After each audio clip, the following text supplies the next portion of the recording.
Quiero dar las gracias a los ponentes. La verdad es que es una maravilla poder levantar el teléfono y que la gente se ofrezca así, sin ponerte ninguna cortapisa. La verdad que es muchísimas gracias a todos.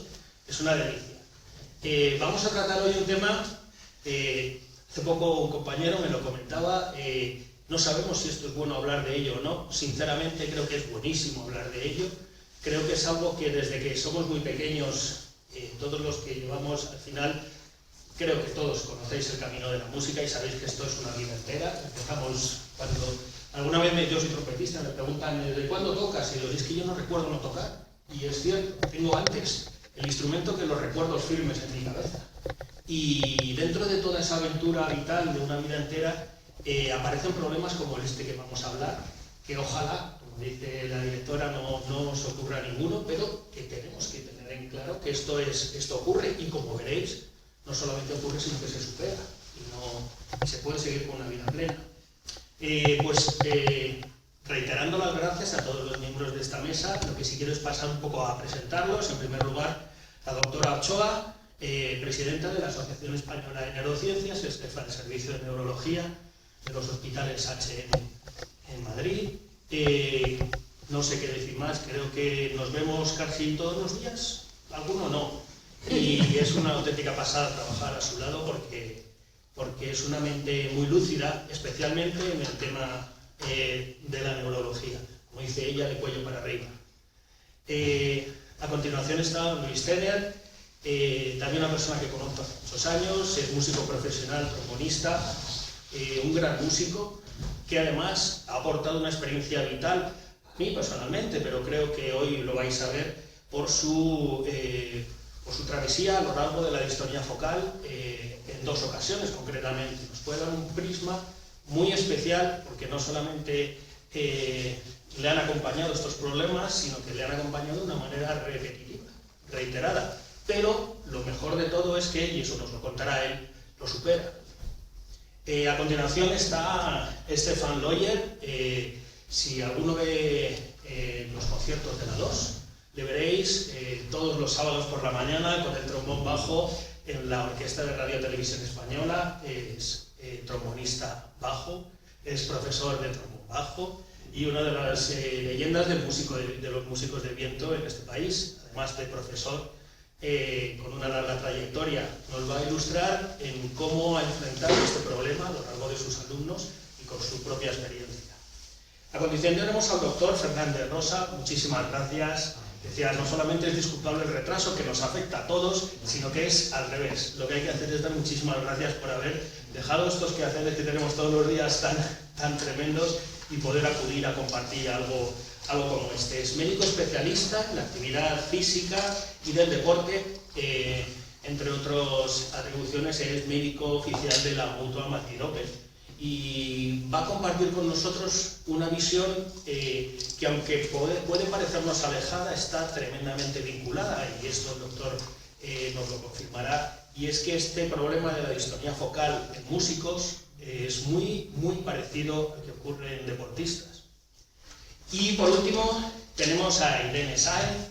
Es compañera también, músico, estudió violín en el Conservatorio del Escorial y luego además optó por seguir con una carrera interesante, doble, a raíz de la psicología y el psicoanálisis.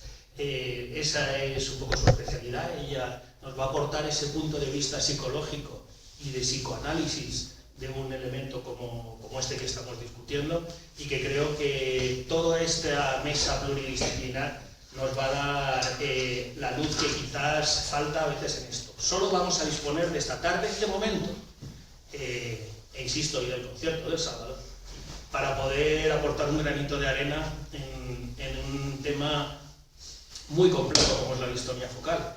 Pero esperemos que sea el principio de algo muy interesante y que poder reunir aquí a expertos de este nivel pueda hacernos sacar unas conclusiones que prometan resultados felices en el futuro. Bueno, pues voy a darles paso a los que realmente saben de esto, y para empezar me gustaría hablar con la doctora Ochoa y preguntarle, que quizás es lo que todos tenemos en la cabeza, nada más empezar, ¿qué es una distonía? Doctora. ¿Alguien sabe lo que es una distonía? La distonía, cuando yo muevo un músculo, si levanto un dedo, este músculo va para arriba y el que tiene que ir para abajo tiene que pararse. En una distonía lo que pasa es que se contraen los dos, por unos problemas que ahora después hablaremos. Con lo cual empiezo a tener movimientos raros o posturas anómalas. Y eso es un problema del cerebro. No hay ninguna duda, es un problema del cerebro, no es un problema de los músculos. Y hay muchas distonías. Hay pacientes que tienen distonías generalizadas en todo el cuerpo. Una muy típica que vemos los neurólogos es que se les cierran los ojos. Pero esta es una distonía especial. Las distonías focales unidas a una profesión o a un acto solo pasan en ese acto. El típico fue el calambre del escribiente, cuando la gente escribía muchísimo. Entonces hacen movimientos repetitivos y empiezan a desarrollar este problema. Quedan en los deportistas también, porque hacen muchos movimientos repetitivos. Casi no nos quedan otras profesiones, ya no hay taquígrafos, ya no hay zapateros que estén todo el rato haciendo la misma actividad, pero los músicos sí. Es todo el rato, de manera repetitiva, y da un poco igual el instrumento que tengas. Otra cosa después será qué distonía tienes, pero son actos repetitivos. Y como ahora os pondré, que tengo ahí una fotito que creo que nos puede ayudar a entenderlo, el ejercicio repetitivo e intensivo hace que nuestro cerebro se desconecte. Entonces son movimientos anormales. La típica es que se me pongan así los dedos. Como nos contará Luis después, no empieza así. Un músico de repente, algunos empiezan un día, de repente, uy, ¿y por qué no toco bien? ¿O por qué no soplo bien? Otros es poquito a poco, a veces es fluctuante, pero empiezan a no poder desarrollar, no voy a decir trabajo, porque aquí no todos somos profesionales, pero empiezan a no poder ejecutar el tocar su instrumento en condiciones. ¿Puedo seguir explayándome? O no sé si tienes más preguntas. No, yo tengo una cuarta. Vale. Pero si querías, estabas cargando, si querías que si quieres te lo pongo yo. Para arriba. Casi mejor. Sube, sube. Así. Vale, pues distonías hay en todos los instrumentos, ¿vale? Pueden ser posturas anómalas y básicamente tenemos dos tipos de distonías. Las de las manos, que afectan flautas también puede haber, pero es mucho más típico en instrumentos de cuerda y en piano. Y ahora los pianistas, no sé si aquí hay pianistas, los pianistas, ¿dónde la desarrollan sobre todo? En la mano derecha, que es la que tienen ejercicios repetitivos mucho más que en la izquierda. Los chelos y los violines, en la izquierda. Las guitarras, en la derecha. Por mucho que cambien dedos, lo que están haciendo repetitivamente. Y después está la distonía focal de los instrumentos de viento, que además es muchísimo más compleja. Uno, porque es más difícil de ver. Yo como neurólogo, si me viene un violinista a la consulta y me dice, tengo una distonía, le digo, muy bien, vente el martes con el violín y toca. Le veo la mano, pero los que soplan no es tan fácil, porque no es solo un problema de la boca, es un problema también de los músculos respiratorios. Y yo eso no lo puedo objetivar, pero ellos sí se dan cuenta.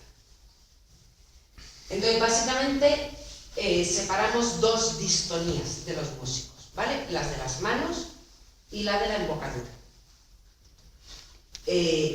Sobre todo es el uso excesivo y repetitivo y el sobreuso.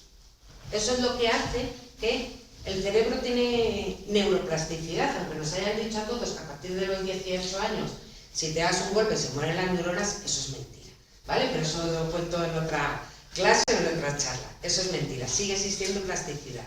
Sí está demostradísimo que los músicos, y también otras profesiones que ejerciten otras cosas, pero los músicos, de tanto ejercitar, por ejemplo, una mano, la parte de su cerebro que se dedica a las manos, esa no la he puesto, es más grande, hay una hiperplasia, ¿vale? Hiperplasia es lo que decimos los médicos para decir que algo es más grande, ¿vale? Entonces un trozo del cerebro de la mano correspondiente es más grande.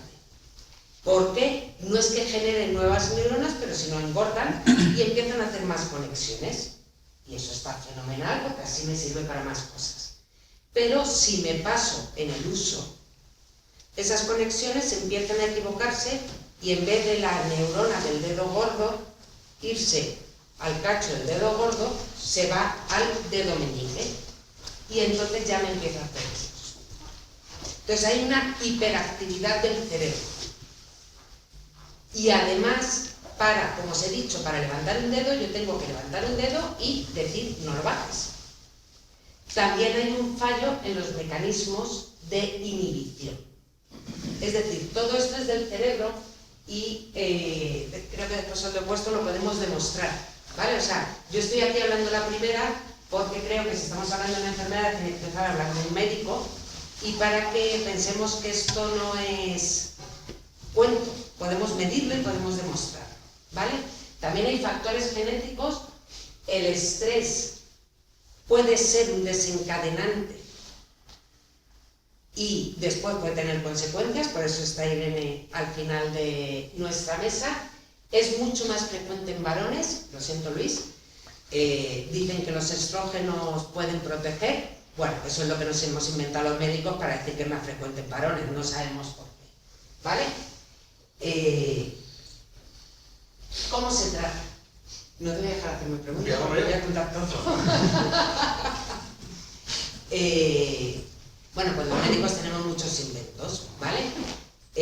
Cuando alguien tiene una distonía generalizada, les podemos poner una medicación y que ya, pero cuando solo tienes una distonía, cuando vas a coger el trombón, ¿no?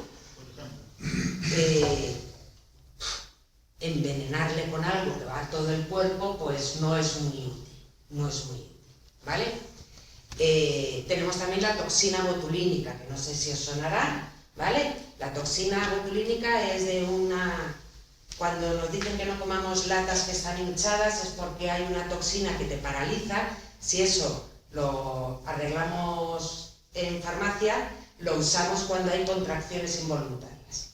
Ya, pero eso crea debilidad, con lo cual poquitos de los que tienen una distonía en la mano se pueden beneficiar y la distonía de la embocadura no funciona con toxina, esa no, en las de los dedos podemos.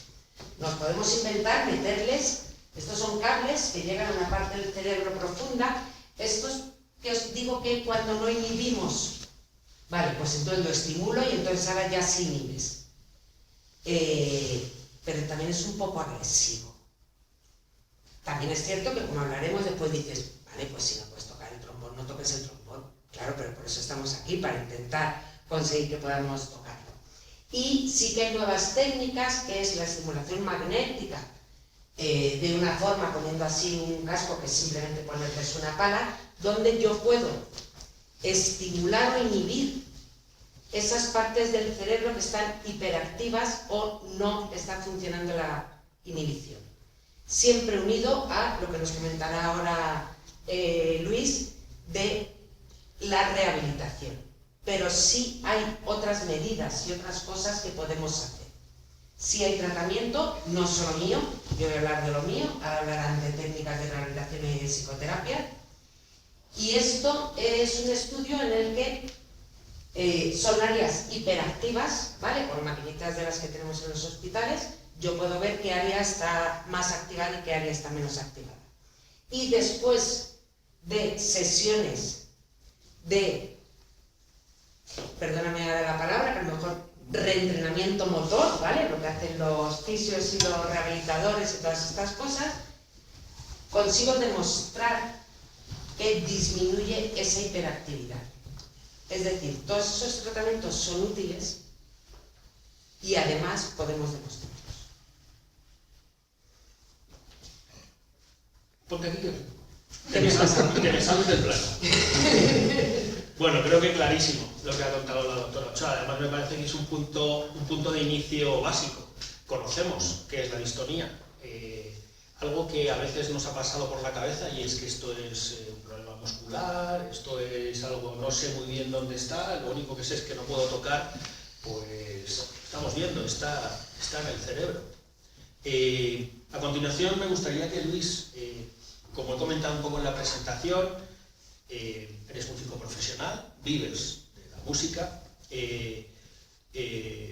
no sé si decir sufriste, ponle tú el verbo que quieras, pero distonía hace... Ahora lo cuento un poco. Por eso, hace unos años, y te enfrentas a ella, y eso es justo lo que quiero. Cuéntanos tu experiencia. Vale, bueno, me pongo de pie si eso. Como tú quieras.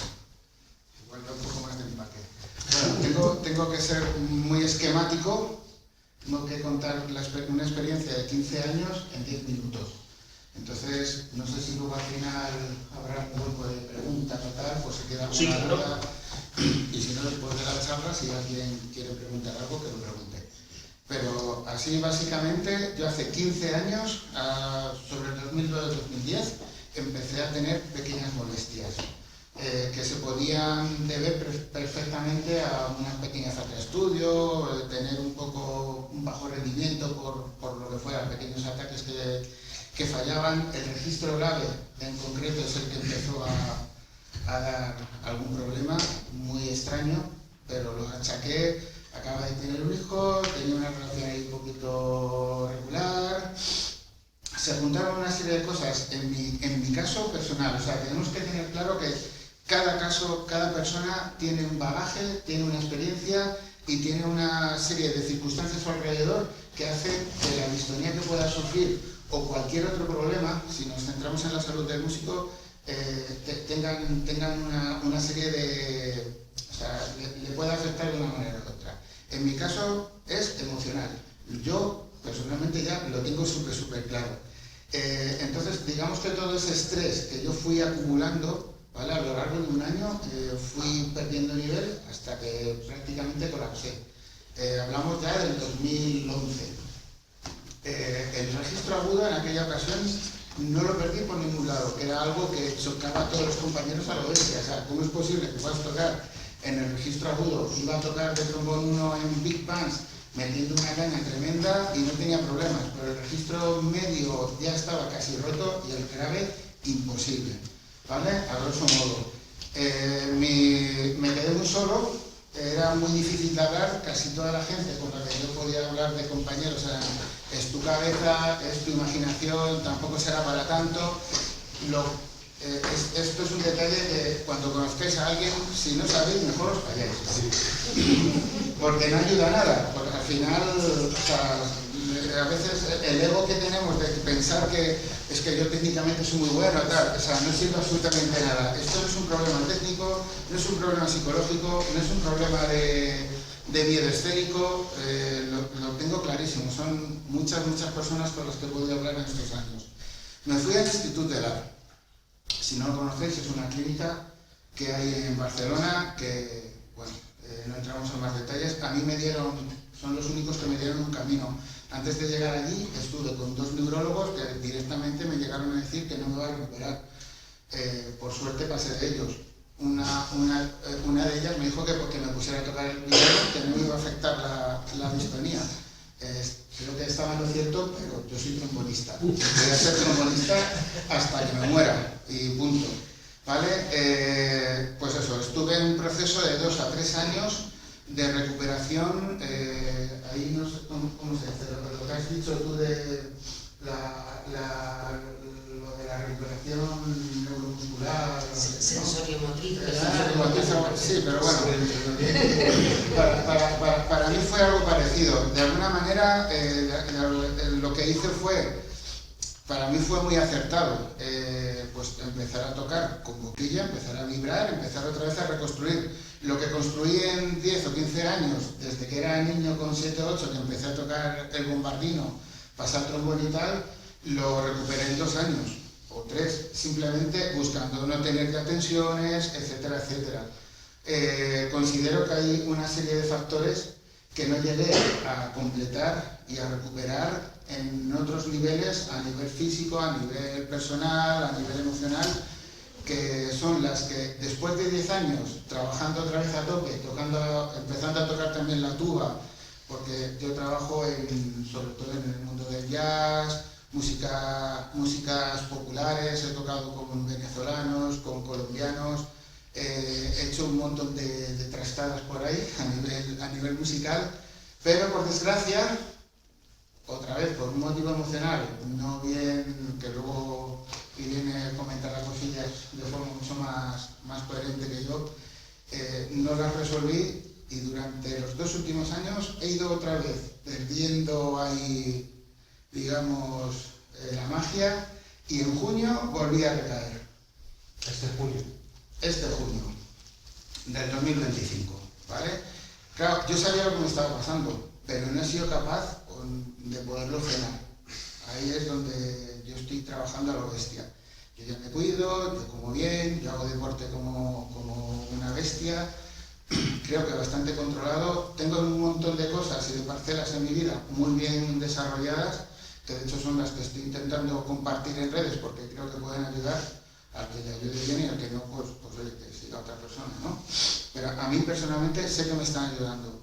Y estoy volviendo a hacer un poco otra vez lo mismo que hice hace 15 años, volver a coger, o sea, he dejado todo porque para tocar mal, mejor no tocar, y volver a recomponer absolutamente todo. Para mí es como si me hubieran, pues eso, me ha caído una bomba, me han vuelto a destruir un poco el edificio que yo tenía para poder tocar, y desde cero otra vez, boquilla, vibración, y poco a poco ir reconstruyendo todo eso. Yo ahora estoy en una fase 0-1 de recuperación. Vale, pero el mensaje que yo quiero dejar bien claro es que se puede, que tenemos herramientas, que hay una parte muy importante que es la personal, o sea, convencerse de que se puede hacer, porque cuando llegas a este tipo de problemas, yo hace 15 años me quedé más solo que la una, pero sí que cuando me dijeron los médicos que no tenía problemas musculares, que no había problemas de ningún otro tipo y que yo estaba sano, dije, pues esto se reconstruye como sea, ya encontraremos el camino. Si lo hice una vez, sé que lo voy a hacer 2, ¿vale? A veces me siento un poco con el síndrome del impostor porque dices, este tío se atreve a venir aquí a hablarnos de esperanza o de que se puede y tal. Es que lo hice ya una vez. Conozco a mucha gente que se ha recuperado, pero esa gente tiene una fuerza de voluntad quizás especial, se convencen de que pueden hacerlo y lo han llegado a hacer porque se han puesto manos a la obra sin rendirse en ningún momento, ¿vale? Por eso el encontrar gente que nos pueda ayudar, con la que nos podamos acompañar y que hayan vivido esto, porque me ha quedado muy claro que los que no lo han podido vivir, casi nadie, yo no conozco a nadie que no lo haya vivido y que realmente pueda acompañar o que lo pueda ayudar a poderlo superar, ¿vale? Y yo creo que sí, con esto... me hacen una pregunta, por favor. Que hay gente que nos está siguiendo porque se está retransmitiendo en streaming, por eso aquello de las cámaras y tal, y gente que de verdad, por muchas razones, cada uno por una, no han podido asistir, pero se han sentido muy identificados con esta problemática. Y me hace una pregunta que creo que además me parece buenísima, y es, ¿cuándo realmente eres consciente de que tienes un problema? Y desde ese momento, ¿cuánto pasa en pedir una consulta o pedir un asesoramiento clínico? Interesante. Depende del ego. Si nos creemos que somos lo mejor, que somos muy buenos, que ya tenemos un control técnico de todo lo que hacemos y que no nos va a venir nadie a ayudar, porque yo ahora me estoy cruzando con algunas personas que cuando les digo que, o sea, les aconsejo que paren, porque o sea, casi siempre viene de un momento, de algún momento de estrés prolongado, lo que sea. Lo más inteligente desde mi punto de vista es parar, frenar y reposar e intentar ver las cosas con otra perspectiva, ¿vale? Intentar buscar quién de verdad nos puede ayudar, porque por desgracia hay gente que intenta ayudar en estas cosas y no tiene las herramientas suficientes o las más coherentes. ¿Cuándo nos damos cuenta? Pues cuando el ego se va un poco y dicen, vale, a ver, Yo he tocado, porque casi siempre hay gente que ha tocado, o sea, yo llevaba, cuando me pasó por primera vez, llevaba ya 10 o 12 años tocando profesionalmente, no he tocado mejor en grandes orquestas, pero estaba a primer nivel en el mundo jazzístico de Madrid. Había tocado ya con todas las big bands más importantes, pero enseguida yo vi que tenía algún problema. Yo sí me puse en marcha. Pero hay gente, y sé de casos, que por culpa, desde mi punto de vista, esto es muy personal, no critico a nadie, pero que por culpa del ego que tenían, no fueron capaces de querer recuperarse, porque era como, no, es que, ¿cómo voy a empezar otra vez con la boquilla, a tocar canciones infantiles y no sé qué? Bueno, pues es lo que toca. La vida te pone pruebas, la vida te pone baches y los tienes que superar, pero con inteligencia. A cañonazos no se va a poder hacer, ¿no? Entonces ahí es donde hay que tener una humildad brutal para coger, parar, decir, vale, tengo este problema, ¿qué puedo hacer? ¿Dónde puedo encontrar soluciones y quién me puede ayudar? Y ojalá que esto sea una de esas vías. Se me ocurren ahora escuchándote también dos preguntas. Una, al hilo un poco también de lo que decía la doctora, ¿qué tratamientos has realizado? ¿Has probado alguna de estas cosas más o menos novedosas o más o menos inventos? No, yo lo único, o sea, como he comentado antes, o sea, la toxina botulínica ya directamente en algunas cosas que leí vi que era, o sea, en el caso de la embocadura lo peor, y que algunas personas que por desgracia les intentaron tratar con toxina botulínica en la embocadura les dejaron ya jorobados de por vida. Son músculos pequeñitos y muy delicados, supongo. Pero, o sea, yo solo descarté todo tipo de medicación, porque la información que yo conseguí leer y tal es que sí, se podía a lo mejor limitar o bajar un poquito los síntomas, pero en ningún caso eran curas. Entonces vi que habría que ir mucho más profundo y trabajar desde una conciencia de otro tipo, ¿no? Al final yo he estado tocando muchos años bien. Yo sé dentro de mí que me voy a volver a recuperar, sin lugar a dudas. Pero es algo que hay que enfrentarse, porque no hay soluciones mágicas de una pastillita o un tratamiento X que pueden a lo mejor ayudar un poco, pero para mí queda claro que hay que hacer un trabajo personal muy profundo a nivel emocional, a nivel físico, a nivel de calidad de vida, que a mí me está funcionando, para poder reconstruir todo lo que ya sabías en 2 o 3 años, que suena muy duro porque dices, bueno, 2 o 3 años ahora aquí, sin poder subirme a escenarios y tal. A mí me merece la pena ese esfuerzo de 2 o 3 años para luego poder estar 10 o 15 o lo que me permita la vida. Quiero preguntarte otra cosa, perdona que te No, quiero aprovechar que estás aquí. Porque Seguro que sacamos, pero quiero aprovechar. Por mis compañeros. Es que creo que estaréis de acuerdo conmigo, es que es tremendamente interesante la experiencia de Luis. Pero es una pregunta que creo que es difícil, pero bueno, ¿cómo ha cambiado tu vida? A ver, ha cambiado a lo bestia, claro. Hace 15 años yo me quedé totalmente solo, salir de la distonía sin apoyo familiar, sin poder hablarlo casi con amigos o con conocidos y tal, porque era totalmente desconocido y nadie te podía dar una respuesta un poquito lógica. Al final te tienes que aislar. A día de hoy no estoy, o sea, es totalmente distinto. Sé por qué me ha pasado, sé cómo corregirlo, sé cómo recuperarme, y no tiene absolutamente nada que ver. Te cambia en el sentido de que es una enfermedad que no está reconocida, bueno, enfermedad, dolencia, problema profesional. A mí me cuesta, creo que es más o sea, es una enfermedad, pero es algo que el cuerpo nos está gritando, pero, o sea, Y creo que esto tiene 2 componentes. Una es el componente clínico.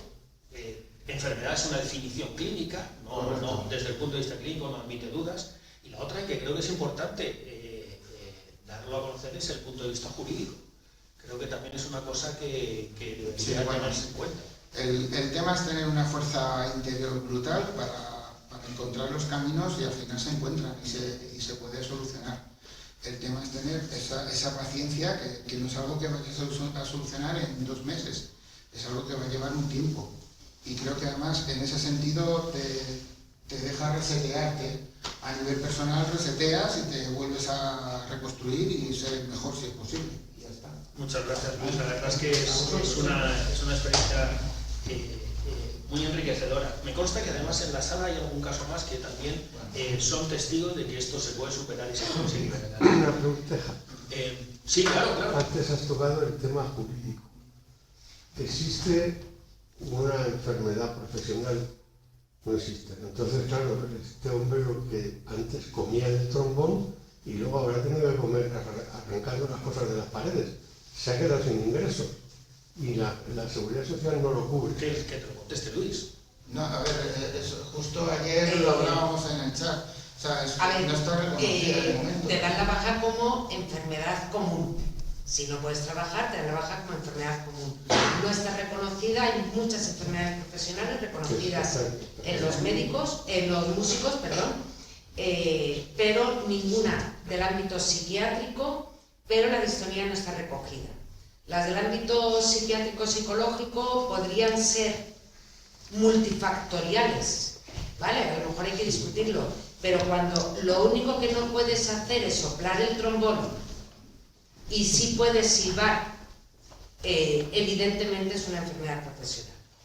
Eso tiene, uno, las bajas económicamente te dan más dinero, las incapacidades te dan más dinero y tienes más derecho a protección a la salud por parte de la empresa si eres asalariado, pero no está reconocido. Bueno. Es un problema porque en este país están reconocidas como enfermedades profesionales, no las que los médicos consideramos profesionales, las que están en esta lista.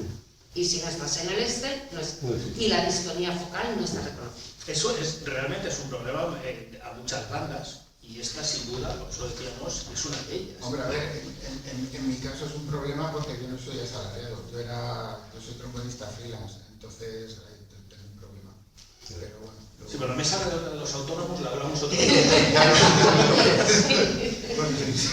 La verdad es que, insisto, que es no solamente el clínico, la definición de problema clínico, la definición de problema jurídico, sino incluso, a veces, la definición de problema no sé si es la palabra, pero ético, ¿no? Antes con el maestro Royo lo estábamos hablando, ¿verdad? La consideración a veces de esta propia enfermedad dentro del gremio y dentro de los compañeros que genera muchas dudas, ¿no? Bueno, ya lo he presentado antes, el profesor Stefan Neuer. Otra cosa que comentar. Ha dicho antes la doctora que esto es un problema de actuaciones repetitivas de un dedo, de una mano. Y eso en el mundo musical, por supuesto, pero hay otro mundo, que es el mundo laboral, supongo que el doctor lo conocerá mejor que yo. Yo soy técnico en prevención de riesgos, pero vamos, no he ejercido nunca, o sea, no me dejo el señor Gallardo. Entonces, efectivamente, en los trabajos hay miles de movimientos repetitivos que podrían a lo mejor desembocar en una historia. Hay cosas que dice un señor que coge una batería de coche de la línea y la pone aquí. Y la pone aquí. Y claro, y ocurre. Y Bueno, lo que pasa es que ¿desembocará una distonía o no? Es la pregunta. El problema es que la inseguridad jurídica alrededor de las enfermedades del músico es enorme. No solamente con esto, como dice la doctora, en la lista, la hoja de Excel de enfermedades profesionales asociadas a la música no es muy larga. Con todo el respeto, pero bueno, la del minero es enorme, está investigadísimo, no hay problema, está todo identificado. Es una profesión durísima, no la cambio, pero está muy investigado. En la música no ocurre eso. Parte del trabajo que estamos haciendo aquí, un poco la experiencia de Luisma, en las mismas, me he encontrado solo, ¿no? Lo ha repetido en varias ocasiones, y solo significa, es una palabra difícil, es una palabra muy complicada, porque solo no es que me encuentre solo porque mi amigo no entiende lo que me pasa, es que no encuentro un profesional que entienda lo que me pasa, no encuentro protección por parte de la administración que entienda lo que me pasa. Estar solo en una dolencia como esta es complicado, y ocurre. Luis nos lo ha contado en primera persona. Le comentaba al profesor, Stefan Neuer, aparte de trombón bajo de la Orquesta de Radio Española, es profesor de trombón y desde tu experiencia, ¿crees que esta enfermedad es conocida por los profesores? ¿Los profesores son capaces, están preparados? Primero, lo conocen. Segundo, ¿están preparados para enfrentarse a algo así entre su alumnado? Hola. Tengo más facilidad de tocar el trombón que hablar. ¿Vale? Así que, en este caso, así que la gente en general, los músicos, pues yo creo que no estamos muy preparados para ello. A algunos nos interesan. Yo estoy aquí hoy y tengo compañeros que también conozco que se interesan por el tema, pero como hablábamos antes, hay una parte de miedo, ¿no? A ver si lo voy a hablar y voy a coger la enfermedad, ¿no? Entonces es un poco la sensación. Como has dicho, yo he conocido a gente en orquesta que a quien ha pasado y sus compañeros dudando de que si estuviera diciendo la verdad, porque como decía el señor, verdad que en otros trabajos puede pasar, está comprobado que es una enfermedad, cualquiera está registrada, pero en lo nuestro, además como decías, no se ve. Para lo de la boca, porque lo de la boca sí, pero la respiración no. Pero lo de la boca no se ve, la respiración, el músculo que hace así no se ve. Entonces, claro, yo he conocido, un segundo, termino, y he conocido gente dudando de que si el compañero estaba intentando escaquearse para coger una baja o eso duele más. Encima que tienes un problema, los compañeros dudan de la veracidad de tu... No, yo quería añadir a lo que has dicho tú, es que dudan de ti además, porque yo en mi parte tengo distonía, y yo me quité la guitarra, yo puedo hacer cualquier cosa. Claro, exacto. Sí. Sí, no, es cuando junto cuando me está juntando, jaja, jiji, jajú. O sea, para que sea un poco exactamente la gente de... Sí. O sea, que yo suelo aceptar, por lo menos a mí, para otra tarea que no sea esa. O coger un tenete o el tenis, lo que sea. ¿Sabes? O escribir, escribo con la cuerda, pero bueno. Sí. Entonces, claro, eso yo creo que puede provocar más dudas en la gente de pero sí. Es como una especie de embrujo. Sí, serás capaz de hacer encaje de bolillos con la mano derecha. Sí, pero bueno, no puedes hacer Pero no puedes tocar la guitarra. Pero no puedes tocar la guitarra. Al hilo de lo que se me ha extrapolado a otras cosas. Bueno, claro, es que puede. Bueno, sí, se puede claro, pasar de una mano a otra. O sea, igual que puedes tenerlo sin ser músico. O sea, en el caso que nos ocupas por una cuestión muy concreta, pero por supuesto que puede extrapolarse, claro. Y puedes, insisto, tenerlo sin ser músico. Pero al final es un poco lo que comentaba la doctora también, ¿no? No es una cuestión muscular, que quizás es lo que pueden enseguida pensar, ¿no? Le pueden decir, bueno, pues si puedes hacer esto, puedes tocar el trombón. Dicen, no, es que no puedo, no, porque no es muscular, es que está en el cerebro. Es curioso, al hilo de lo que dice el maestro, hemos hecho una pequeña encuesta para unir aquí a esta mesa y nos da un resultado, solamente voy a hacer mención a porque me parece un resultado muy curioso. Hemos preguntado entre diferentes ámbitos de la población si conocían la distonía focal. Es verdad que el porcentaje de gente que conoce la distonía focal es amplio, pero me resulta súper llamativo una cosa, y es que es mayor el porcentaje de no músicos que conocen la distonía focal que de músicos que conocen la distonía focal. Es decir, los músicos no solamente somos raros, sino que además nos informamos menos de las cosas que nos afectan. Cualquier otro sector está más informado de algo que puede tocarle en menor medida, y sin embargo los músicos no nos informamos de esto. Estefan, ¿hay alguna pauta, podrías dentro de la pedagogía musical, que pudiera ayudarnos a detectar precozmente este tipo de fallos en la interpretación del instrumento? No, yo no creo. A ver, en la forma de enseñar o de estudiar un instrumento sí que hay pautas para decir voy a de alguna forma hacer todo lo mejor. Yo creo que todos los profesores intentan hacer todo lo mejor para que el alumno esté en las mejores condiciones posibles para tocar. Siempre se habla, yo por lo menos hablo siempre de hacer deporte, de una buena respiración, en el caso del trombón buscar una buena vibración, entonces hago mucho trabajo con los alumnos, pero no hay nada que lo pueda impedir, porque luego muchas veces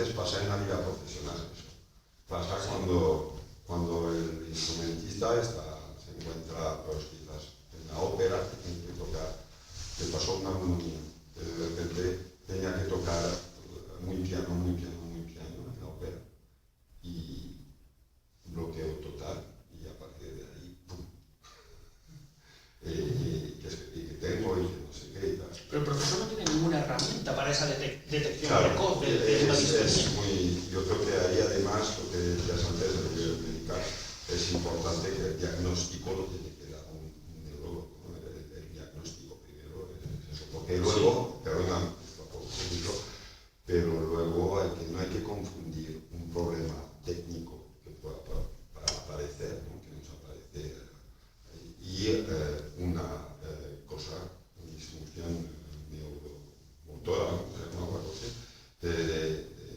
que es esto, ¿no? Porque también hay un paso y hay un peligro ahí. Mucha gente estos últimos años que nació eso de la distonía, no nació, pero quiero decir, lo hemos ido descubriendo de alguna forma. Hay mucha gente que se autodiagnosticó también, ¿sabes?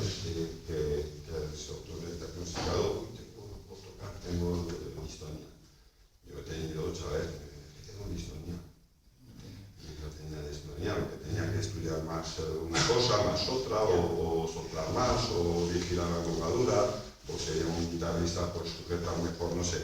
Pero, ¿sabes? Que luego entró mucho como un miedo, y gente estudiante, que me parecía raro, porque a nivel de estudio, pues tienes el profesor cada semana, es muy y además no es el medio.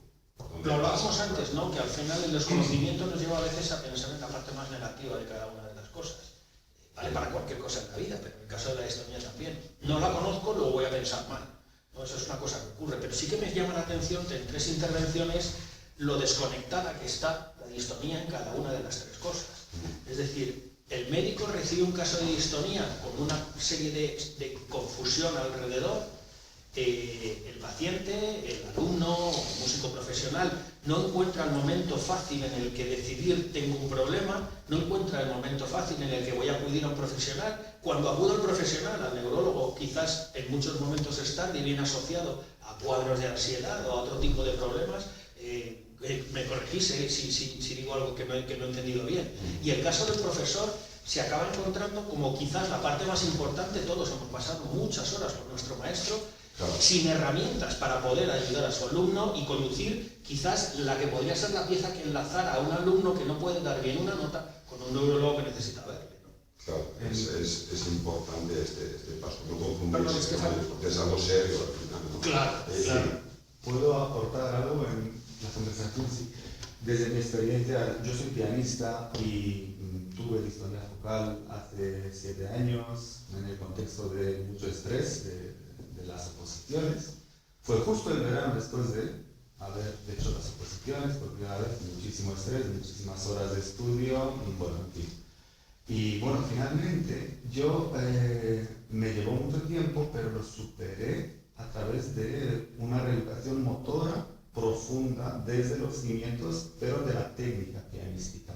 Entonces, en el caso del trombón, eso me imagino que no se puede ver porque es algo mucho más interno, pero en el piano yo sí que podría ver exactamente qué alumnos podrían tener más papeletas para desarrollarlo a largo plazo por la forma de gestionar el cuerpo, por la forma de planificar el movimiento, por la forma de alinear, de gestionar la tensión. Sí. Y creo que sí, ese componente es muy importante. Pero perdona, enseguida le paso al maestro, pero es que va al hilo un poco de esto, pero lo conoces por experiencia propia. Sí. Pero ¿crees que otro pianista podría conocerlo? No se fijaría. Claro, si no has tenido la experiencia no puedes fijarte. Luis lo comentaba antes también. Yo por eso digo que si no lo has vivido no vas a poder ayudar. Hay también un componente, Estefan, que al hilo un poco también lo ha mencionado Luis. Hay ciertos detonantes, él lo ha dicho a lo largo de su experiencia. ¿Has detectado que en la música al más alto nivel, la música con una presión, en la orquesta encima tenéis una presión extra, las cámaras, puede significar que cualquiera de esos cuadros, en los casos que hayas conocido, puede haber sido detonante para un caso de este tipo? Para la gente sí es posible, porque reunión semanal. Entonces siempre la forma de trabajar, está en la forma de trabajar mucho, la forma de ver las cosas. A mí siempre me han enseñado de estudiar desde la relajación y desde la naturalidad. Y creo que es una de las bases del estudio, ¿no? De si uno estudia tenso, o sea, como el deportista, ¿no? Es igual, yo es que hago mucho paralelo con el deporte porque es casi lo mismo, ¿no? Y también en la capacidad en encajar un fallo, porque hay el que falla y que se hace un punto porque ha fallado, que es lo peor del mundo, y el que falla que dice, bueno, ya saldrá mejor mañana. Entonces eso, la gestión un poco mental del fallo y todo eso también es importante. Claro, es la parte emocional, ¿no? Que sí. también hablábamos que entra también en esto. Marcia, Sí, lo que son los detonantes los ha comentado, pero es que nos pueden salir luego. Ya, pero es que esto Pues es sonoro, pero un inicio. Sí. los detonantes. Pero bueno, creo que es Lo que importante. ha comentado Marta es que va muy bien, Sí. o sea, compactado. Sí. Yo creo que en esto hay una cosa que creo que sí que hemos coincidido todos, y me viene al pelo porque el doctor Fernández Rosa es una de las máximas autoridades precisamente en esto, y están hablando del tema de la reeducación desde el principio de esto. Desde la medicina del deporte, y hemos hablado antes, lo ha comentado la doctora, las similitudes, la rehabilitación desde el punto de vista de la fisioterapia. ¿Cuáles son las técnicas más empleadas para el posible manejo de esta patología? Buenas tardes. Lo primero, y gracias por la invitación. Ha sido un placer estar con vosotros. Y la verdad es que es muy enriquecedor todo lo que habéis dicho y las experiencias personales y profesionales y, por supuesto, la lección de Marta, que no lo puede evitar. A ver. Yo he tenido la suerte, la medicina de la actividad física y el deporte. El deporte es el final.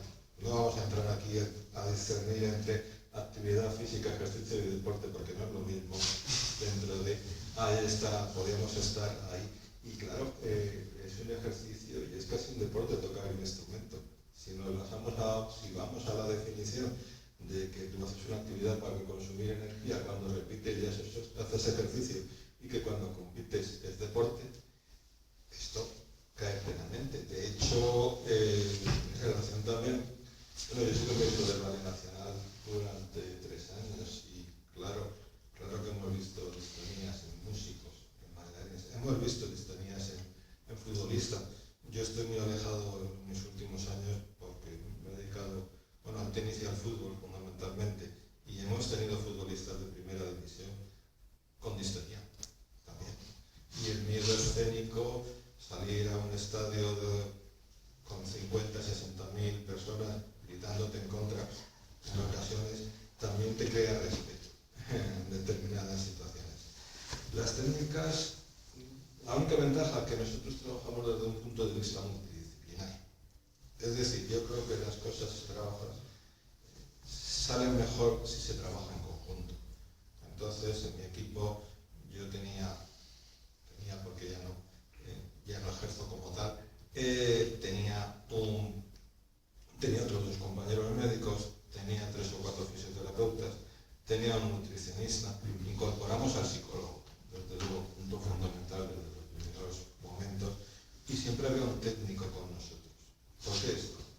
Pues porque empezamos, cuando nosotros nos venía una persona con una lesión no aguda, no traumática, una lesión repetitiva, de estas que cuando vas a un compañero que está solo en su consulta te dice, pues si no puedes correr, lo que mejor que puedes hacer es no corras, dedícate a andar, ¿no? O si quieres bajar la tensión porque estás hipertenso, anda, ya, pero anda, cómo, cuánto, cómo y por qué, ¿de acuerdo? Y eso es lo que nosotros intentamos. Y empezamos por algo muy sencillo, es que se ha dicho todo, lo habéis mencionado los dos, tu intervención y lo otro. Nosotros nos planteamos primero la grabación, tenemos cámaras, o si no a los pacientes les pedíamos grabar para ver cómo hacía el movimiento, ver dónde le producía. Es decir, veíamos los movimientos o actividades que son muy repetitivas, como puede ser cualquiera de las que tratáis, en donde se basan en movimientos repetidos muy continuados que a lo mejor predisponen a que aparezcan situaciones como estas. bien, hasta que a lo mejor te ves y dices, pues no está bien. O llega un profesional, un técnico experto y te dice, bueno, pues aquí a lo mejor flexiones demasiado o extiendes demasiado. Y eso es un factor predisponente. Después veremos las posturas, simplemente de, bueno, de cómo se sientan, cómo se levantan, cómo golpean el balón, cómo hacen la raqueta. Habréis oído hablar del codo de tenis, casi todo. El codo de tenis es mentira. El codo de tenis o el codo de gol es mentira. O sea, los tenistas profesionales no tienen codo de tenis. Lo tiene el que juega e intenta dar el revés más fuerte. Pues aquí al que intenta pasa lo mismo. El profesional que hace y ejercita técnicamente y te dice, normalmente tienen otros problemas. Tienen roturas musculares al sacar que no las tiene nadie porque no sacamos a 200. ¿De acuerdo? Pero intentamos de esa manera evitarlo. Hacemos una historia completa de factores predisponentes. Yo en clase, vamos a hacer clase en la Facultad de Medicina, aquí de Medicina, y una de las cosas que le digo es, ante una lesión hay factores predisponentes intrínsecos, extrínsecos, y hay circunstancias próximas y circunstancias lejanas de la lesión. Vamos a ver sobre las que podemos actuar y podemos mejorar. Hay otras, como puede ser, no sé, los zapatos a la hora de correr, el césped por donde corres, todo esto que te influye, sobre qué se puede modificar. Vemos los que no son modificables y luego, bueno, claro, luego está el accidente. Si te da una entrada por detrás, pues difícilmente te está. Bueno, pues con todo eso y añadiendo una tercera gran fuente de problemas que tenemos o que creemos que pueden desencadenarlo, que son los problemas psicológicos, de los que luego supongo que hablarás tú. Te voy a decir un montón de cosas y a ver qué es lo que puedo hacer. Sí, claro, por eso no voy a entrar más. Y ahí utilizamos desde técnicas de relajación, técnicas de equilibrio. Nosotros utilizamos mucho, por ejemplo, una técnica que no es de psicólogos, es el WAPSO, es el entrenamiento en agua de relajación muscular, porque la tensión, el miedo, el estrés, bueno, ya se ha ido, lo he dicho, le pasaba en determinadas situaciones de estrés, todo eso confluye. Y a partir de ahí, pues empezamos a intentar desmenuzar un poco y empezar a, bueno, pues del cero, es decir, repetir los movimientos, intentar que mejoren las conexiones neuronales, aquí Marta por supuesto, más el ejercicio está demostrado que mejora, ejercicio aeróbico, está demostrado que mejora las condiciones neuronales. Trabajamos a lo mejor con ejercicios más repetitivos, más cortos, empezamos a trabajar después con ejercicios, metemos ejercicios propios de conocerse, de relajarse, de meter texturas, meter cosas, para que tenga una información que pueda ser utilizada en mejores condiciones por el cerebro. Es más, a veces cuando el movimiento es muy largo, pues partimos el movimiento y o el ejercicio que lo produce es largo, lo compartimentalizamos en ejercicios más pequeños. O sea, si tienes que hacer este movimiento y te parece en todo el recorrido, lo mismo trabajas en una parte del recorrido y sobre eso trabaja la propiocepción para que lo reintegre y trabaje mejor. Entre otras cosas, es el reacondicionamiento del motor que ha dicho la doctora. Después ya a partir de ahí pues empezamos a hacer ejercicios cada vez más complejos. ¿Bien? Como muy bien se ha dicho, la distonía, como otros muchos problemas, para que tú tengas movimiento no se pueden contraer los dos músculos a la vez. No hay movimiento, uno se contrae y otro se relaja y si no empiezas a temblar. Bueno, pues empezamos a trabajar para intentar mejorar y relajar esto o que el movimiento sea lo más efectivo. Tiempo. El que haga falta. ¿De acuerdo? Resultados. Pues hombre, la curación al 100% es lo que intentamos siempre. A veces no llegamos a la 100%, pero a veces conseguir que una persona pueda realizar su desempeño sin tener que cambiar de instrumento o de posición en el campo o dejar de hacerlo, pues es más que es suficiente. Perdón, doctor, creo que por aquí hay una pregunta, ¿verdad? ¿Que tienes una pregunta para el doctor? Sí. Bueno, perdona. No era para... No pasa nada. Venga, dispara, a ver quién nos ha caído. Vale. quiero hacerte mi más profunda admiración. Yo no soy paciente de distonia focal, pero soy violinista y soy paciente de esclerosis múltiple.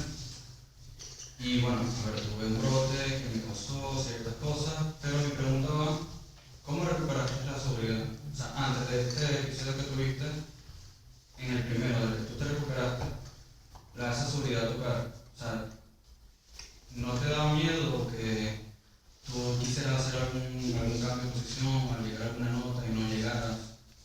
No, yo el proceso que hice, que es el mismo que voy a trabajar ahora, fue volver a tocar como tocaba. Yo tocaba bien, yo tocaba totalmente relajado, no tenía ningún tipo de tensión, etcétera, etcétera. O sea, la distonía, los síntomas fueron que me obligaban a cambiar esa forma de tocar natural o con libertad, como a mí me enseñaron. Yo di clases con un trombonista que creo que supongo que lo conoces, Carlos Gil. Para mí es mi maestro y a mí lo que me enseñó fue a respirar siempre con profundidad, a tocar siempre relajado, a buscar siempre una posición de boquilla coherente, normal y de presión cero. Entonces yo tocaba bien, a ver, voy un poco a lo del ego, ¿no? Pero, o sea, yo sé que lo hacía bien. No tenía tensiones, yo tocaba con comodidad y me tiraba 6-7 horas diarias tocando entre dar clases, mis bolos y tal. Sí sé que hice una serie de cosas, a día de hoy soy consciente de ellas, de trasnochar más, de tocar más horas de la cuenta, de no comer bien, de no descansar, de tal. Yo estoy seguro de que todo eso también sumó a que luego hubiera ahí algún tipo de desastre, no desastre, pero desconexión neuronal o lo que sea. No sé si estoy muy equivocado en ese sentido, pero yo es lo que sentí. ¿Qué hice? De volver a los comienzos, volví otra vez. Además, los primeros meses, los 2 primeros meses era tumbado en el suelo con la boquilla aquí y buscando simplemente soplar, para buscar un soplido natural. Y a partir de ahí ir buscando ya la vibración, poquito a poco, cuando ya vibraba la boquilla, iba incorporando el trombón, notas largas y con los métodos que yo uso con los niños que empiezan con 8 años. Sin tensiones y sin nada. Y a partir de ahí lo que yo estudié en 12, 14 años, en 2 años y pico, pues lo volví a reconstruir. Creo que también es un poco al hilo lo que nos estaba comentando el doctor, ¿verdad? Este mismo trabajo con deportistas de élite y tienen que pasar por las mismas fases. Doctor, yo sí tengo una pregunta, según tu experiencia. En estos pacientes, ¿veis otras lesiones osteomusculares y no cerebrales asociadas? Ya, sí, claro, pero lo que pasa es que a veces no sabemos qué fue antes el huevo o la gallina. Porque, claro, todas las lesiones musculares, todas las tendinopatías, no voy a utilizar el término tendinitis porque no creemos en él. Vamos, no es que yo no crea. Ya los médicos, una tendinitis dura 7 días y cuando vemos a estos pacientes ya lo que viene es el tendón degenerado. Han hecho un movimiento que son tendinopatías, no voy a entrar en eso. Pero son tendinopatías, entonces ya se han buscado sus mañas para hacer movimientos que a lo mejor compensen para seguir igual. Han empezado con posturas anómalas, ya el músculo empieza a no funcionar y por lo tanto puede aparecer el problema de la distonía al fondo. Es decir, claro que vemos problemas de ese tipo, pero claro, ¿qué fue primero? Pues a veces es complicado. Otro tipo de problemas, como pues, el músculo es algo muy curioso, tiene muchas lesiones, tiene muchísimas ramificaciones. Para que os deis una idea, ahora mismo una de las cosas que creo que está estudiando en medicina es la lesión muscular, por la prensa, sobre todo. Tú vas y te dicen que tienes una lesión muscular y puedes estar entre 3 semanas y 8 semanas, dependiendo de dónde te toque, cómo sea y el nivel que sea. Claro, entran las prisas, claro, vemos contracturas musculares, sobrecargas musculares, pero distonía, malas posturas, mala ejecución, es que yo creo que es un... Por eso, vuelvo al principio, cortar, empezar, como tú bien has dicho, con técnica de cuando tenías 8 años y a intentar hacerlo bien, a ver si se reeduca. Claro,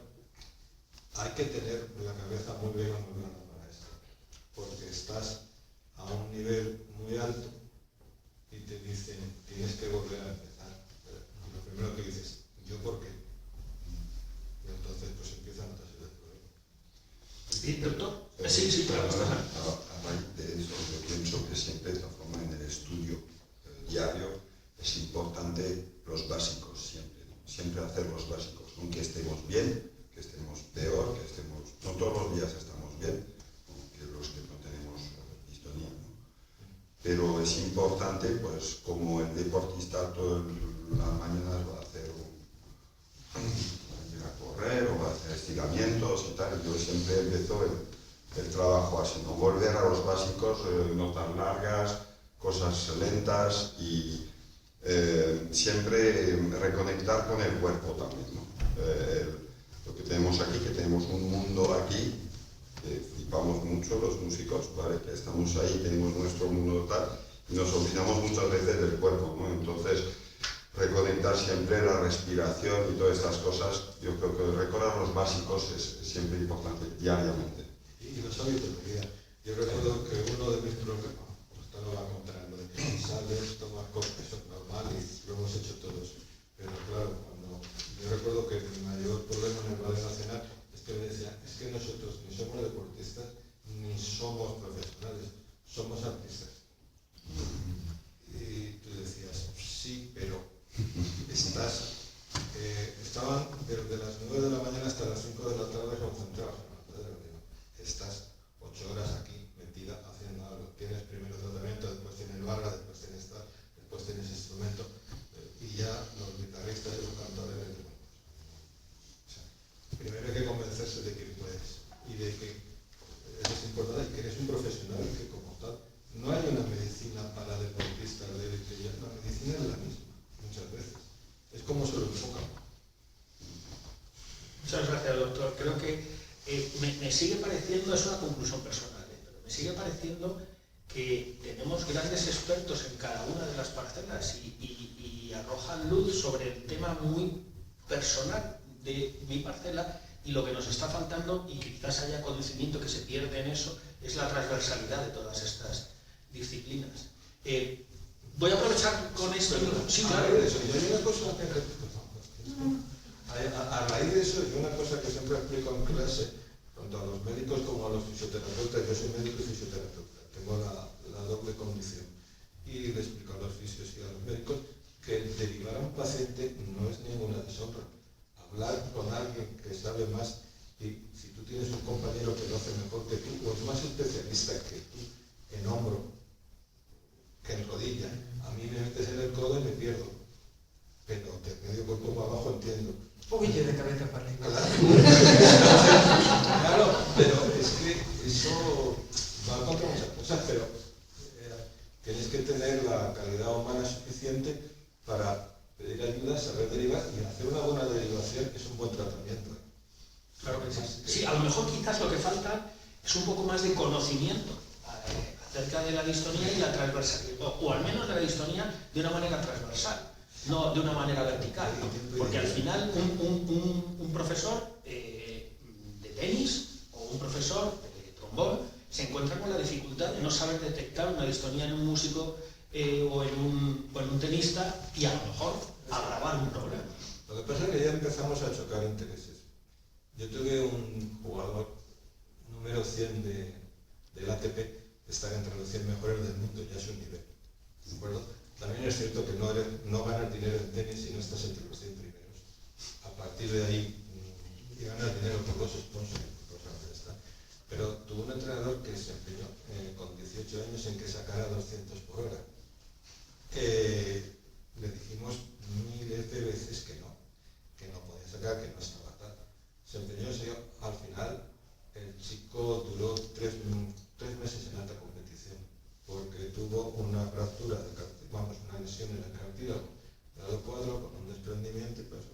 O sea, hay que tener la cabeza muy buena montada todo. Si tú conoces a una persona que sabe que no va a poder tocar por el motivo que sea, porque eso sí que lo conozco, que no va a tocar, lo más humano es decir, oye, pues no empeñen, porque le ves condiciones para otra cosa. Entonces, los que tenemos responsabilidades tenemos que estar. Yo creo que dice un poco más además él es, y de hecho, cuando he estado mirando estas cosas, o sea que yo también estoy estudiando sobre distonía, no solo preparando esta mesa, el logopeda debe saber música, si quiere ayudar a una distonía del vocabulario. Y si no vas a el neurólogo tiene que saber algo de música. No tiene por qué ser músico, pero tiene que saber algo.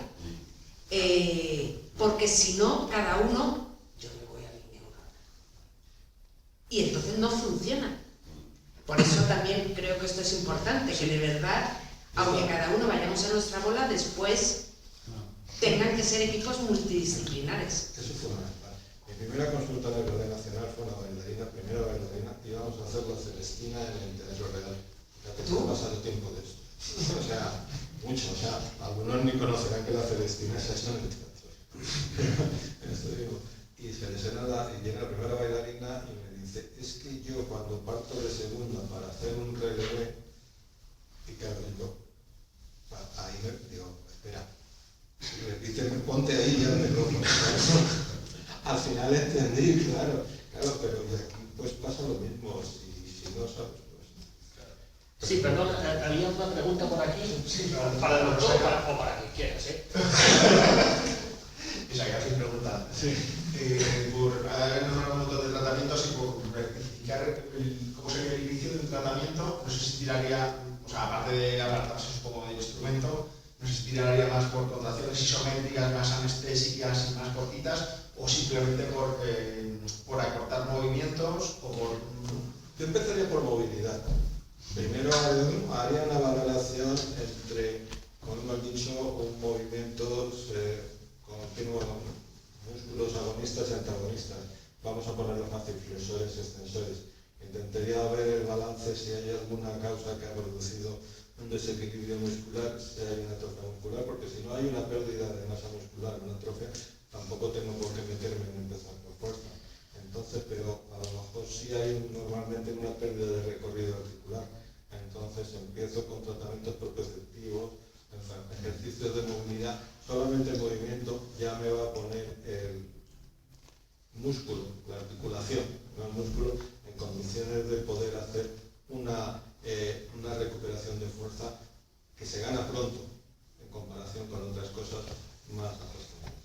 Quizás los isométricos, ojo con los isométricos que parece que son ejercicios que no... los ejercicios isométricos realmente que se siempre los hacen mal, o sea, no.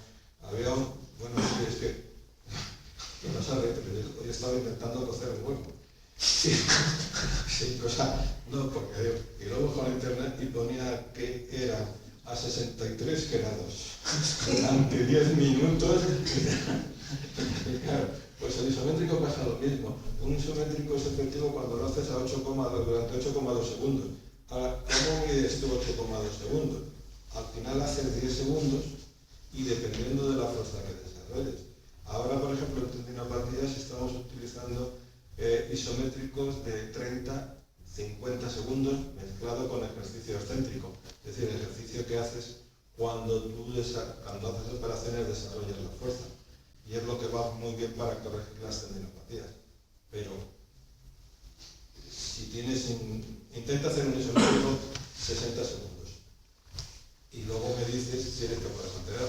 Y no tengas la tensión alta, porque el isométrico es el que más sube la tensión. Es decir, hay que jugar un poco individual. Yo empezaría con movilidad, empezaría con reequilibrar la articulación y a partir de ahí... Y propiocepción. Porque al final es el motor más sensitivo.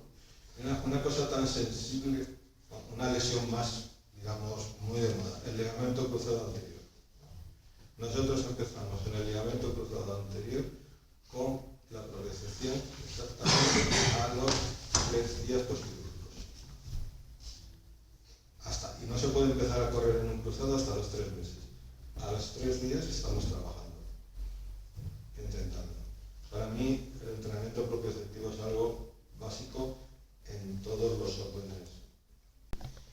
Y claro, voy a hablar de otra dimensión, distinta a la puramente técnica o a la práctica en la que el músico a lo mejor está habituado a centrarse, ¿no? Y me gustaba escucharte y a los dos músicos, ¿no? Porque traéis algo de la verdad, de lo que siente el cuerpo y de lo que pasa en el cuerpo cuando uno lleva tocando años un instrumento que forma parte de su propio cuerpo, ¿no? Y que de repente eso deja de funcionar, ¿no?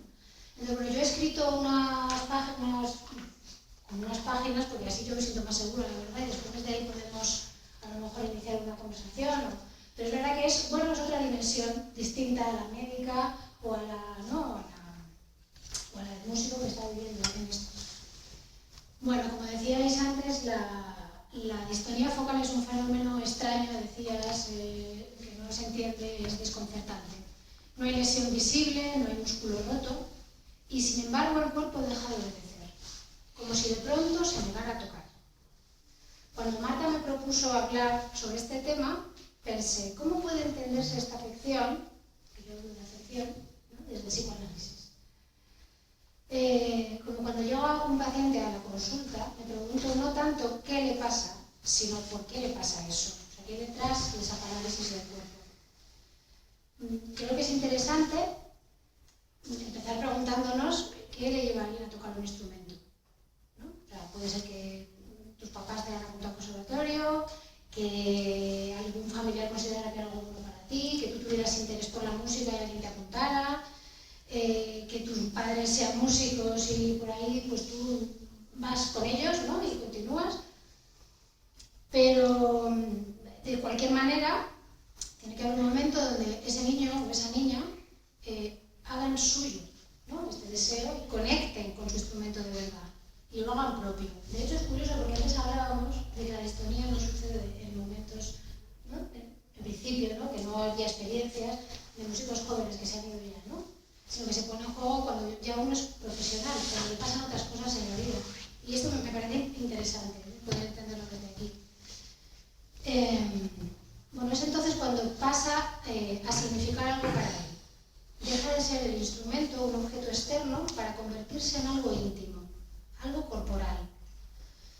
Digamos que como en otras decisiones de la vida, no musicales, esta decisión, para que pase a formar parte de uno debe colocar cierta carga afectiva en eso que elige.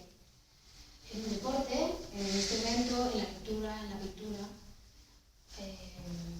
Es entonces cuando podemos decir que tocar deja de ser una mera tarea de ejecución motora, a convertirse en un objeto que a uno le provoca un placer, ¿no? Y hablamos de otra dimensión, ¿no? Del placer del cuerpo, del placer de tocar un instrumento, del placer de tocarlo, de pulsar sus llaves, de sentir el roce de sus cuerdas, de hacerlo sonar, de colocarlo en nuestro hombro, entre nuestras manos, en nuestra boca. Es un placer y un deseo que atraviesa el cuerpo. En 1911, Freud plantea el principio de placer-displacer, para explicar que el psiquismo experimenta como placentera la descarga de una tensión acumulada en el cuerpo y la acumulación de esa excitación como un displacer, ¿no? Cada sujeto tiene una historia propia de experiencias que fueron vividas y que quedaron inscritas en su psiquismo inconsciente, desde sus primeras experiencias de satisfacción, desde los primeros vínculos con sus primeros objetos de amor. El cuerpo aprende lo que es placentero y lo que es el deseo. Es interesante preguntarnos, ¿qué vive un músico como placentero con su instrumento? ¿No? Cuando ya además se dedica profesionalmente, ¿qué es placentero? ¿Qué experiencia subjetiva tiene al colocarse el instrumento entre sus manos, en su boca? A nivel inconsciente, el hecho de tocar un instrumento tiene unos efectos. Para cada uno, el acto de tocar no es solo técnico. El instrumento representa una cosa singular para cada sujeto. Desde esta mirada podemos decir que la distonía podría entenderse como una afección que impide al músico hacer esta descarga, esta tensión interna, que está cargada de significados. Y esto provoca angustia y provoca la detención de la satisfacción del deseo, ¿no? Propio. Vuelvo a tomar a Freud en 1925, en Inhibición, síntoma y angustia, donde diferencia estos conceptos y dice textualmente: se habla de inhibición donde está presente una rebaja en la función. La inhibición se liga de manera estrecha a la función. En el caso de inhibiciones especializadas, cuando se padece de inhibiciones neuróticas para tocar el piano, escribir o caminar, El análisis personal nos muestra que la razón de ello es una erotización hiperintensa de los órganos requeridos para esas funciones.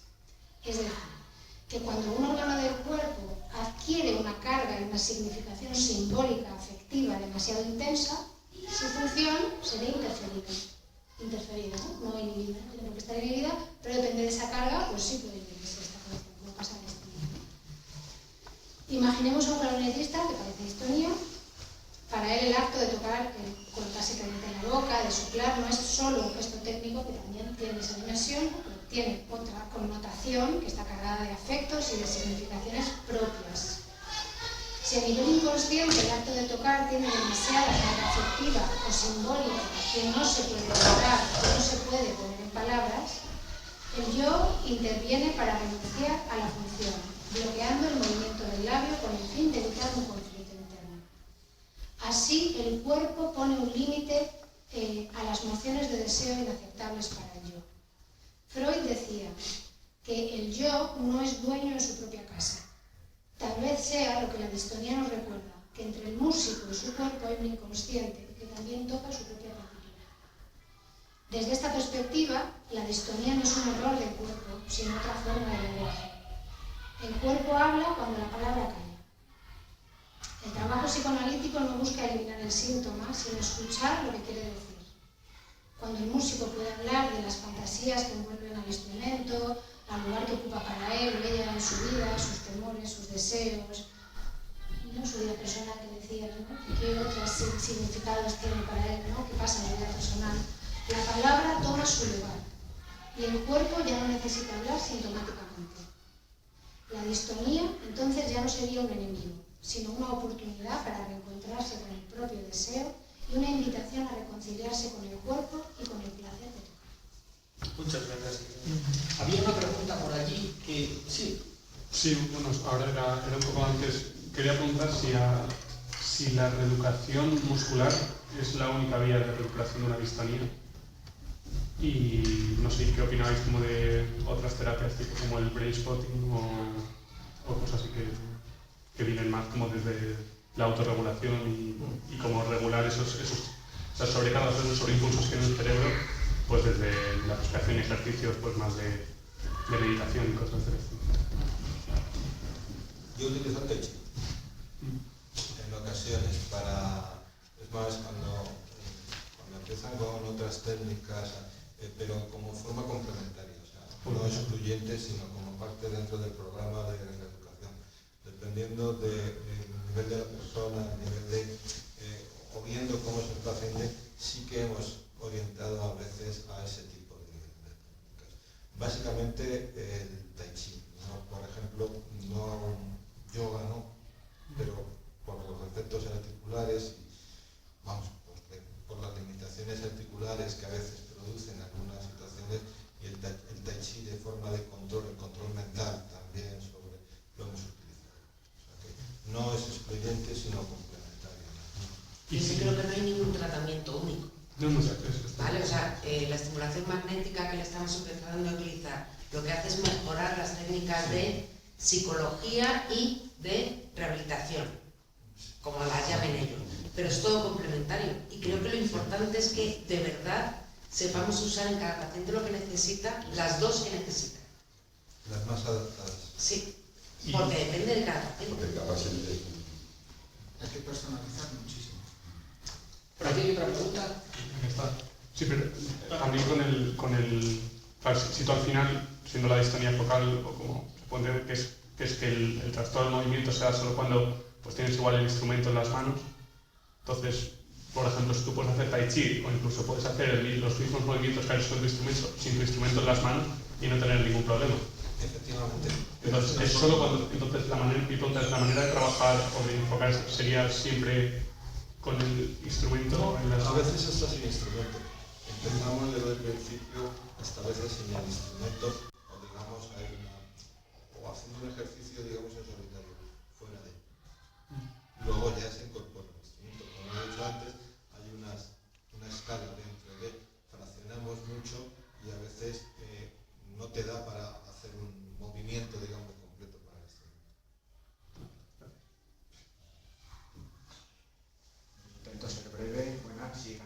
todos y a todas. Yo en mi caso, hace 10 años empecé con una distonía en la mano izquierda de la batería. A que ya en 3 meses tuve que dejar de tocar desde que empecé con los síntomas. Pero a poco ya se me extrapoló a mi vida cotidiana, entonces no soy tampoco tan optimista de volver a tocar la batería, pero sí que al pegar una manzana o coger un vaso no se me caiga, no se me tense los dedos, la muñeca, que se me quitara con perfecto. Yo, a mí me han dado botox y he hecho fisioterapia, he hecho métodos Feldenkrais, creo que se llama, he hecho meditaciones, he ido al psicólogo, pero me conformo con que... Aquí creo que solo te falta hablar con Luis. Nos ha tocado todo. Pero me conformo con que en mi vida cotidiana pueda manejar las cosas sin que... Porque al final está afectando pues, a la carga, a los tendones, a los nervios, a todo ya no te digo volver a coger una baqueta y tocar. No sé, algún consejo así en general, porque no sé qué hacer con esto. Volviendo a la clase, cuando hablamos de reumatología, por ejemplo, yo diría que en el 90% de las enfermedades no sabemos la causa y siempre hacemos un tratamiento de tipo sintomático. En el fondo lo que estamos haciendo. En muchos de estos casos como el tuyo, a veces hay antecedentes familiares, que no sé si es el caso, o en el fondo no es una distonía focal única, sino que, o sea, muchos tienen antecedentes familiares de gente con distonía. Es decir, también hay algún gen ahí. Cuando se extrapola a otros movimientos, pues ya para mí pasas a ser un distónico, no un distónico focal. Sí, bueno, pero yo para no... Entonces, el problema es que no conocemos lo que hay. Yo creo que tengo claro, cuando empezó a pasarme, que para mí que lo somatizo mucho, creo, entonces para mí creo que fue totalmente psicosomático, yo no era profesional, pero tenía mi autoexigencia y mi estrés de que el grupo en el que estaba iba a íbamos a tocar en mejores sitios, íbamos a grabar el segundo disco y la cabeza de todo, el niño llegaba. O sea, eso lo creo que lo tengo claro, pero bueno, pues yo voy a venir aquí a ver si saco algo en claro. Yo creo que al final, yo creo que seguro, al final, aunque solo sea un poco la experiencia de muchos, a veces sí que ilumina un poquito el camino. Sí. Hay un batiburrillo así como de métodos que preguntaros a todos y a ti también. Es la reeducación motora o neuroplasticidad, también se llama. En porcentaje hay algún estudio que demuestra que es el tratamiento número uno. Si me permite, voy a dejar que primero conteste Irene, porque sé que el psicoanálisis sí que ha tenido, tiene seguramente componentes, y creo que se ha demostrado, ¿verdad? Corrígeme si no, que puede modificar la plasticidad neuronal. ¿Hay alguna iniciativa al respecto de lo que... ¿Respecto de la distonía focal? Sí. No, si yo bueno, pregunto otra cosa. No, si es el tratamiento número uno, si hay algún estudio que haya demostrado que en músicos es lo que mejor funciona. Sí, pues déjame que conteste Irene en la parte que pueda aportar esto y vamos... Sí. Realmente creo que ella está preguntando más por una cuestión médica, ¿no? De la cuestión motora y de si al final es verdad que aquí hablamos cada uno desde esta perspectiva, entiendo, ¿no? Y tú recoges como... Tiene una cuestión médica y una cuestión... Yo soy muy de tu corriente. Yo estoy convencido que en mi caso es un 100% emocional. O sea, porque yo he experimentado despertares, como lo llamo yo, desde que llego a tocar como tocaba antes, pero claro, lo de minutos, un día, paso medio año otra vez. Entonces, yo parto de ahí, pero quiero saber si hay algún... Si eso sí es el método más usado y que mejor funciona. Y si me dejáis, por hacer más, puedo aprovechar un poco como cierre si queréis de esto. Empezamos desde Irene para acá, ¿vale? Y lo comentamos al hilo de la plasticidad neuronal y la posible afección a esta patología. Sí, no tengo, ¿no?, tablas donde podamos aquí hablar de, ¿no?, pero sí que existen estudios que aportan datos sobre la plasticidad neuronal, sobre la psicoterapia psicoanalítica, sobre otro tipo de psicoterapias, ¿no? Es verdad que si hay algo de lo que a mí me parece que se queda olvidado, ¿no?, como en toda esta historia con el cuerpo y con la distonía, es lo que, o sea, por un lado el sufrimiento, por supuesto, ¿no?, de lo que significa tener distonía, tener que dejar de tocar el instrumento, no tener con qué ganarte la vida, eso por supuesto, ¿no? Pero sí, pues, no sé, qué significa o qué, o sea, qué pasa, o sea, qué pasa con el cuerpo, ¿no? Más allá de un entrenamiento, ¿no?, qué significa para alguien tener una afección en el cuerpo, igual que qué significa para alguien que se muera su padre, o si es que esa afección en el cuerpo tiene que ver con cuestiones psicológicas o estresantes que hayan sucedido en la vida, ¿no?, qué es lo que no se está pudiendo elaborar y que se está desplazando al cuerpo, ¿no? Y bueno, no sé muy bien si lo puedo Sí, decir, ¿no?, doctor, creo que vas más por otro lado, pero bueno, por sí. cerrar aquí y que... No, doctor, sí, lo mismo. Haré un poco de respuesta y enlazándome un poco con alguna conclusión final. Yo creo que el concepto de reeducación motora es un concepto muy global en el que se va y se meten varias técnicas. Cuando nosotros estamos hablando de reeducación motora, llegamos a ella a partir, bueno, que ha salido de las técnicas de relajación, yo he hablado de las técnicas propioceptivas, es decir, es un concepto más general. Sí que hay documentación al respecto y, por supuesto, artículos en revistas que hablan de la importancia de ahora, lo que voy a decir quizás no sea muy correcto, pero bueno, voy a decir, total. Para cuando en una patología tenemos muchas soluciones, es que ninguna es buena.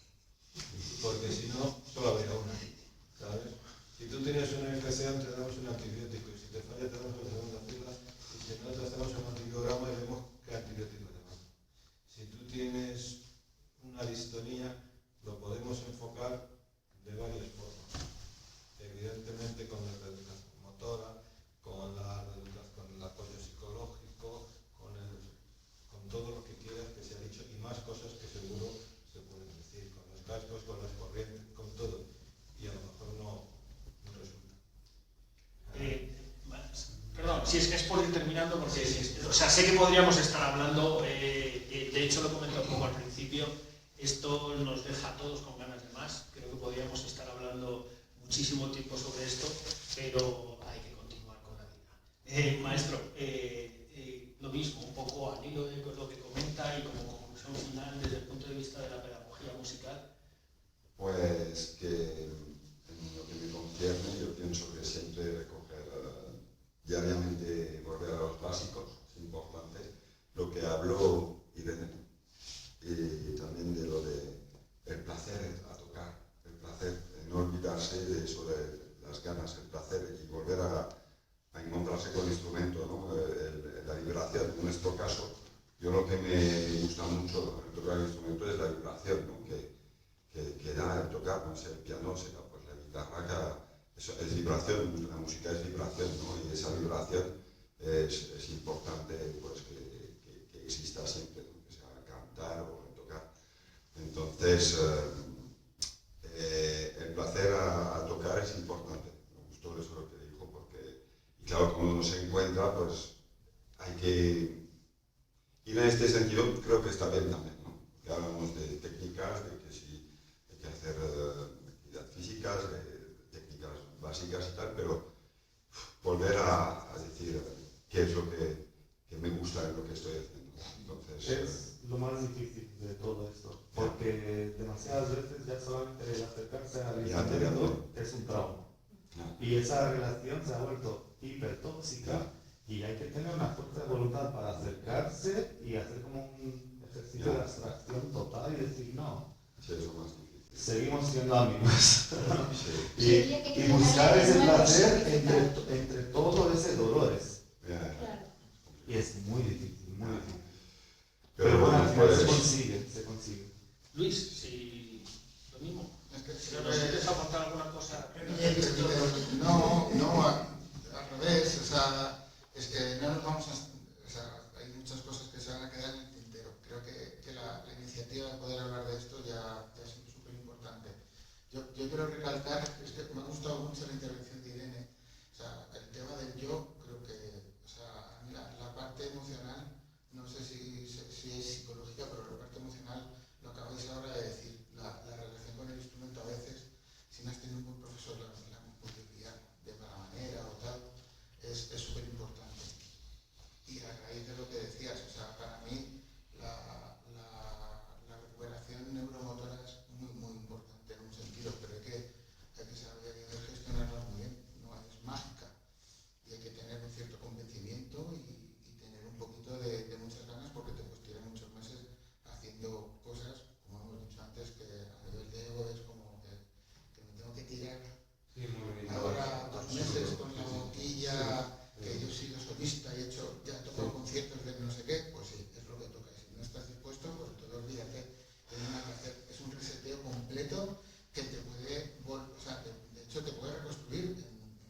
que cuando vuelva a recuperar ahora en este proceso en el que estoy, voy a tocar todavía más y mejor.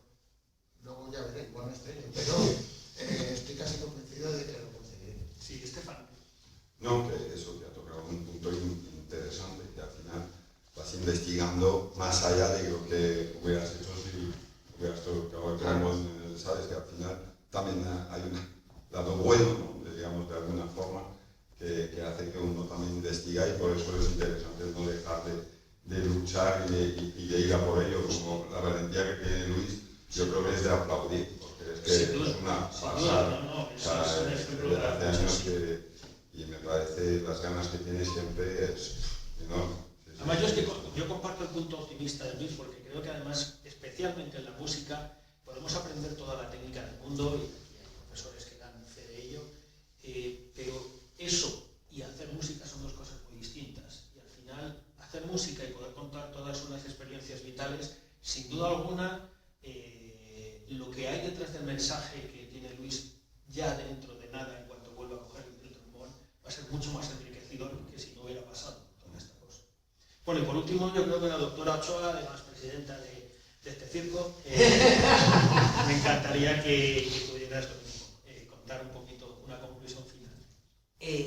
Yo parece que soy la parte más técnica, y os he puesto fotos en las que demuestro. Yo lo único que tengo claro es que esto es un problema del cerebro, y si están invitados todos estos que les he invitado yo, es porque estoy totalmente convencida que la parte emocional, aunque yo quiera separar neuróloga y hago resonancias con la parte emocional, que son psicólogos y psiquiatras, mentira, tratan el cerebro igual. Lo que ella hace cambia la foto en el cerebro de mi paciente. Lo que él hace cambia la foto en el cerebro de mi paciente. Como neuróloga, yo lo que quiero es investigar cómo conseguir cambiar esa foto, porque entonces así curamos al paciente. Pero la parte emocional, esto de que los psiquiatras se preocupan del alma y yo del cerebro, es mentira. Todo es lo mismo. Por eso quería insistir en la parte psicológica. Pero creo que de verdad tenéis un problema en el cerebro, no solo es psicológico, aunque quede fatal dicho así, ¿vale? Y muchísimas gracias por asistir. Y en la parte que me toca por ser presidenta de la asociación, os prometo que seguiré investigando y haciendo cosas en este tema. Contaremos con el Conservatorio de Getafe. Bueno, pues hemos hecho una pequeña encuesta que es muy tarde. Bueno, iremos haciendo cosas y se van creando inquietudes, y yo salgo con una larga lista de tareas, de cosas en las que pensar. Pues me quedo con eso, darnos las gracias a todos, darles sobre todo las gracias al Conservatorio. No solamente nos han facilitado poder venir hoy, sino que nos han insistido en que repitiéramos este encuentro. Guante que recogemos encantados, porque creo que tenemos muchas más cosas que contar. Me comprometo personalmente a sacar de esta mesa redonda unas conclusiones, me pondré pesado para que me hagáis llegar vuestro parecer de qué hemos hablado y sobre qué ha ido esto. Y todo ese material que yo me comprometo a recoger se lo pasaré gustos a la doctora Ochoa para que lo evalúe y saque las conclusiones que creo que merece hacer algo así. Insisto, muchas gracias a todos los ponentes. Creo que a las pruebas nos remitimos en la mejor elección posible. Muchas gracias, de verdad. Gracias a todos los asistentes y a la gente que nos ha estado siguiendo por internet. Muchas